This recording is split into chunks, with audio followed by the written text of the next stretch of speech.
Kagalingan sa pag-inom ng alak sa Maragusan, Davao de Oro, nauwi sa trahedya nang ang isa sa mga sumali namatay habang ang isa pa kritikal.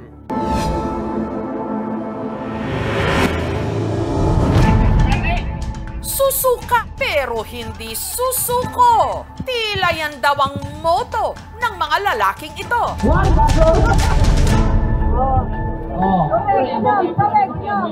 Bawat bote kasi na kanilang mauubos, may katumbas daw na cash prize.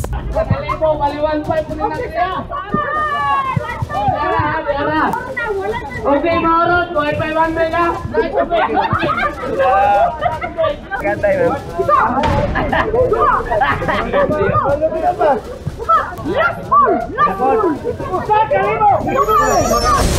Pero dahil sa pa-contest, nag-agaw buhay sila.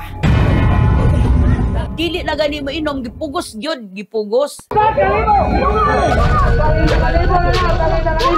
Sa mga walang takot lumaklak na parang wala ng bukas, ewan na lang kung hindi kayo matakot sa ulat na ito.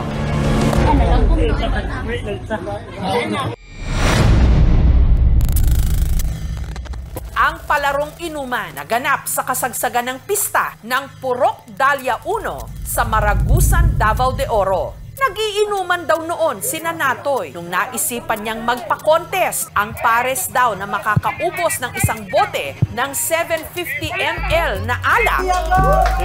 Bibigyan niya ng tig-500 piso.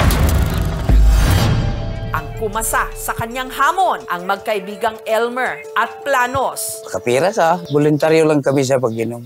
Dahil nagkakatuwaan na ang Vice President ng Purok na si Anet, nagdagdag pa ng papremyo. tig-1,000 piso sa pares na makakaubos ng isa pang bote ng alak. Isang bote, 500. Minum magani lang na walang maggasto pa kita pa pupalit. Ora, lupa na sa kalibo. Lupig ang lupig. Oh, dera. Kati.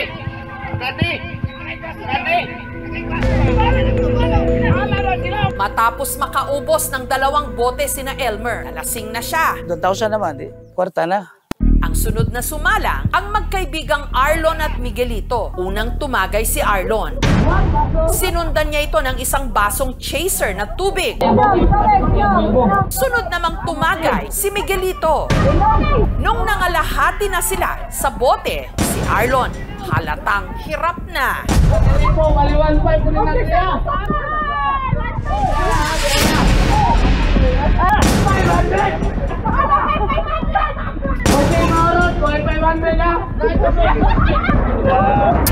Matapos ang pangalawang round, napainom na sila ng maraming tubig. Tubig.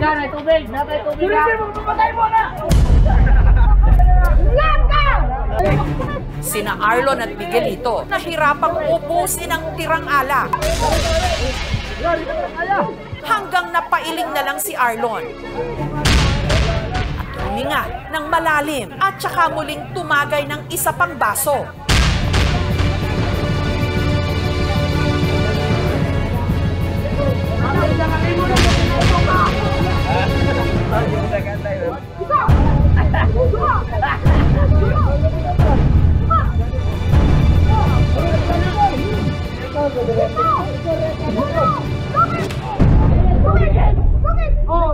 Sa huling baso ng tagay, si Miguelito tila sumusuko na.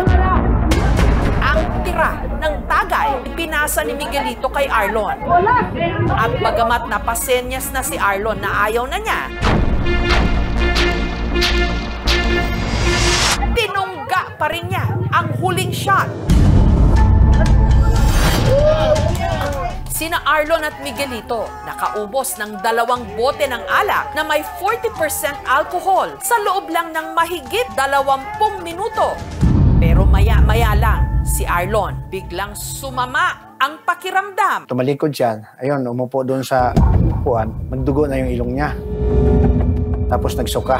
Habang si Miguelito naman, nawalan na ng malay. Tulo yung laway. Dahil inakala nilang lasing lang ang mga ito, Pinabayaan lang nila doon. Titiwala naman kami kasi na mayroon naman doon mga opisyal na malapit sa kanila. lumilipad Lumipas ang ilang oras, pero sina Arlon at Miguelito hindi pa rin daw nagising. Tumawag na yung bayaw ko sa akin. Patulong daw siya kasi yung tito namin parang wala na daw. Wala ng pulso. Ayaw ihida mag-ubusa. Saka ng alcohol dre. Habang si Miguelito naman, Mahinaan talaga. Tumawag na ng rescuer. ang dalawa isinugod sa ospital. Si Miguelito na comatose. On arrival, he is in a deep coma due to severe alcohol intoxication. Pag 0.2 to 0.4 na po yung alcohol content sa blood, meron na po tayong nararamdaman na respiratory depression. Sa part ng patient, 0.4 estimated. Safe is light to moderate drinking, which is consuming about 1 to 2 servings of drinks per day. Kapag sumobra sa 10 to 15 drinks per day, increased risk na to develop itong alcohol poisoning. Kaistorya ko sa doktor nga, si kuya, kailangan na siya tubuhan kay para masave pa iya kinabuhay. Habang si Arlon, dead on arrival sa ospital. May puputok sa iyang ulong ugat tungod sa iyang giinom. Ang panganay na kapatid ni Arlon na si Leticia, hindi matanggap ang sinapit ng kapatid na isa pa naman daw PWD o Person with Disability. Napalim di ang tiil, iyang diripod, means mahina na. Nganong di pa inom nag-ilaw, gusto mamatay na lang. Mag-isa lang sa buhay si Arlon at ang pag-inom ng alak daw ang tanging bisyo niya. Hindi naman siya yung basagulero. Patutulog lang talaga siya. Masama raw ang kanilang loob sa mga pasimuno ng contest at pati na rin daw sa mga nakinood. Okay, Marot. Buhay pa yung na. Idulaan nila ang kinabuhi sa tao. Samantala, makalipas ang 2 araw, ang na-comatose na si Miguelito, himalang nagkamalay. Nagpapagaling na siya ngayon sa ospital. Kaya ako sumali kasi para mayroon pa kayo pagkain. Anak ko. Umalay namin na. Makaya ba? Sa kwento ni Miguelito, hindi pa man daw nila nauubos ang laman ng bote, tila sumama na ang kanyang pakiramdam. Hindi na kaya kasi daw backfire na eh. Nahihilo talaga. Sunod na lang daw niyang namalayan, nasa ospital na siya. 50-50 talaga ako eh. Na ano nang ginahawa ko eh. Parang maubusan na. David na kaluoy ka siya kasi tarong nga panginabuhi. Wala pa siya asawa. Napa siya kaming bata. Luoy siya kayo ma. Sa ospital na lang din niya nalaman ang sinapit ni Arlon. Dito na namalaya na. Tayo nandun ka. Oh, maawa talaga. Kasi kasama ko yun. Hindi na talaga inom ako. Kasi ito lang pagkataon ng binigay sa Panginoon. Nabigyan pa na ako ng may buhay pa na. Muntik na ako na matay. Gusto ko po sana justisya.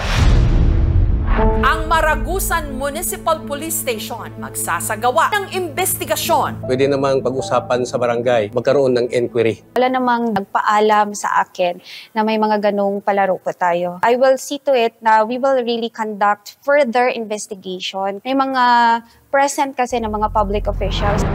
Nitong Huwebes, ang mga naulila ni Arlon at ang mga itinuturong promotor ng pa-contest na sina Natoy at Anet, pati na ang ibang mga opisyal na nasa insidente, nagharap-harap sa barangay. Ang kamatayon sa magsuon sa lakit kayo, ano? Gihimong katuwaan. Ha?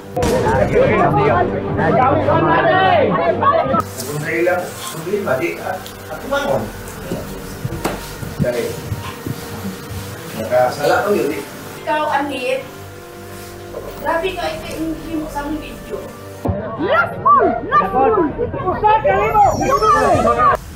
Sakit ka, Anit. Kaya imo mag-ipugos si Opo. Natawaan ko niya. Ako din ako, Anit, alam ang video. Mga opisyalis mga kakulo, no? Anong gitugutan ninyo nga mo ninyong ipinyo? Ako nag-uulmak ko, bugay kung wala ko ka-adto din dito kay dili mawala ang naw ni ipok sa kuab. So na pasaylo ako ninyo na may kakulangan po ni o ako. Mga ilang kong pasaylo sa tanang. Maaaring nalabag ng mga organizers ay under revised penal code, reckless imprudence resulting in homicide, reckless imprudence resulting in serious physical injuries. Itutuloy kaya nina Leticia ang planong kasuhan sina Anet at Natoy. Nakontinto na lang mi, nga nga isang pasaylo, pero ipail ginamang kaso. Justisya mong gikinahanglan. Ang kakayahan ng ating katawan may hangganan. Huwag ding silawin ng iba ng pera kung kalusugan o buhay pa nila ang pwedeng nakataya. Pakatandaan po natin sana itong mabuti.